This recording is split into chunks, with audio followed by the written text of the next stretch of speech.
The movie opens with Cooper, a seemingly ordinary firefighter and devoted father, driving his daughter Riley to get tickets for Lady Raven's concert, Riley's favorite pop star.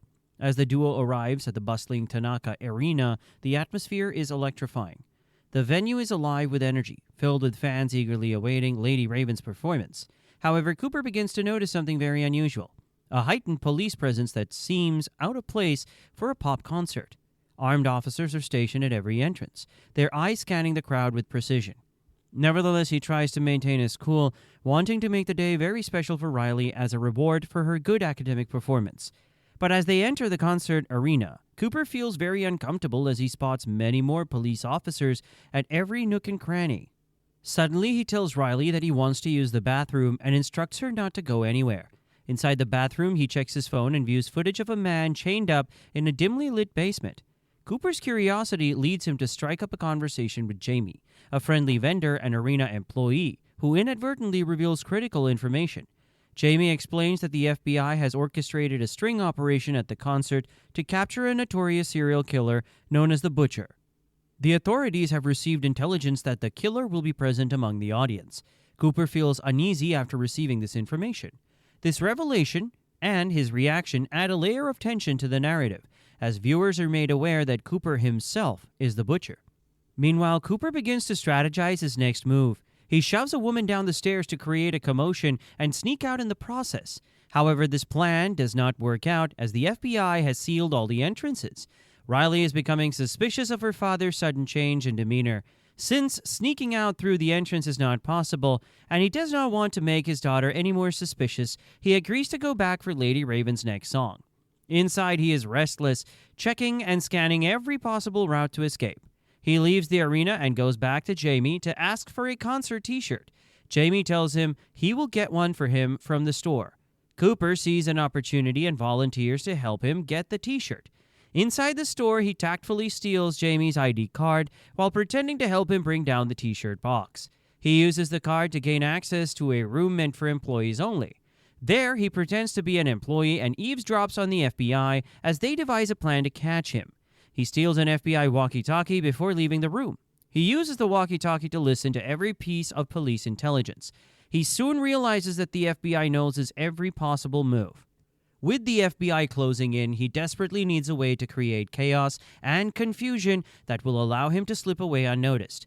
Suddenly, an idea comes to his mind. He goes to a food stand kitchen and sets off an explosion. The blast is sudden and intense. It is the perfect diversion he needed. He quickly exchanges his yellow jacket for a kitchen apron and tries to escape through the roof. However, that too does not work out, as there are several security personnel stationed on the roof. He rejoins Riley at the arena, where she tells him that she wishes to be selected as the Dreamer Girl, so she can dance next to Lady Raven and see the backstage arena. This brings a fresh idea to Cooper as he starts scheming on how to exit through the backstage. In a masterful display of manipulation, he approaches Lady Raven's uncle, spinning a heart-wrenching tale about Riley being a leukemia survivor who has always found solace in Lady Raven's music. This fabricated story touches the uncle, and he selects Riley as the Dreamer Girl. Cooper escorts Riley to the stage, and then an opportunity arises. He catches a girl who is about to faint and helps resuscitate her. He and Riley are then given permission to watch the remainder of the show from backstage. After the concert, they try to leave through the back door, but there are FBI agents stationed there as well, screening and interviewing everyone. At this point, he realizes that his game is almost over. However, in an unexpected twist of fate, he comes up with a very bold idea. He convinces Lady Raven to have a private talk with her concerning Riley in her room. Once they are inside, he openly confesses to her that he is the Butcher, but threatens that if she breathes a word about this to anyone, he will set off a poisonous gas from his phone that will kill the hostage he has locked up in the dimly lit basement. He asks her to tell the police that he and Riley are going with her. She agrees under duress and gives them a ride, but she also has her own plans. On the way, Cooper asks her to drop them off by the road, but she insists that she will take them to their house instead. This unsettles Cooper as he wants to keep his house and family away from her. At the house, Rachel, Cooper's wife, invites her for a meal and she obliges. After the meal, Lady Raven tries to buy time. She invites Riley to play the piano with her. and in the process, he snatches Cooper's phone and runs into the bathroom. Inside the bathroom, Lady Raven speaks to Spencer, Cooper's abductee, and gets him to describe his location. She goes on a live broadcast and tells her millions of fans to help find Spencer using the little description Spencer provided. She also alerts the police and tells Rachel that her husband is the butcher. Cooper finally opens the bathroom door with a spare key and takes Lady Raven captive. He tries to elope with her, but it is too late. The FBI have already converged on the house.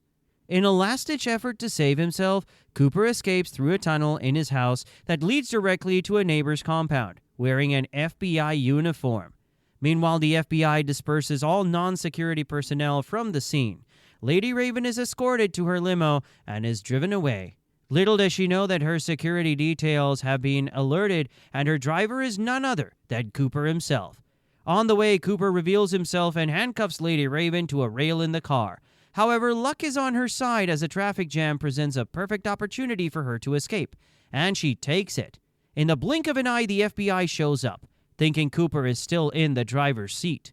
They open fire towards the driver's seat, unaware that amidst the chaos, Cooper has blended in with the crowd and escaped. In the next scene, Lady Raven meets Spencer, who has been freed from captivity by some volunteers. Later that night, Cooper sneaks in on his wife, and it is here that the movie's plot twists. Cooper realizes that Rachel has been trailing him all this while and is actually the one who tipped off the FBI about the butcher's attendance at the concert. Cooper confronts her about it, to which she admits. She confesses that she has been noticing the smell of cleaning fluids on her clothes, the type you smell at hospitals. Then one day she follows him to the safe house. And that is when the feeling that her husband is the butcher creeps into her mind. She then leaves Cooper's concert receipt at the safe house and tells the police that the owner of that receipt might be the butcher. Cooper is very angry and moves to slit Rachel's throat. But Rachel pleads with him to have one last supper before he kills her, to which he agrees. Little does he know, the food is poisoned. In the drama that ensues, Rachel realizes that Cooper is mentally unstable as he keeps talking to his mother, who is not present. The FBI swoops in immediately and arrests him. However, before he is bundled into the car, he executes his final move by tactfully pulling off a spoke from Riley's bicycle tire. The movie ends with Cooper using the spoke to unlock his handcuffs, leaving the viewers with the notion that it's not a checkmate yet. If you enjoyed this movie recap, then you definitely need to watch our earlier recap, as it's even more interesting. Click the icon on the right side of your screen to watch it now, and don't forget to like and subscribe. Thank you for watching.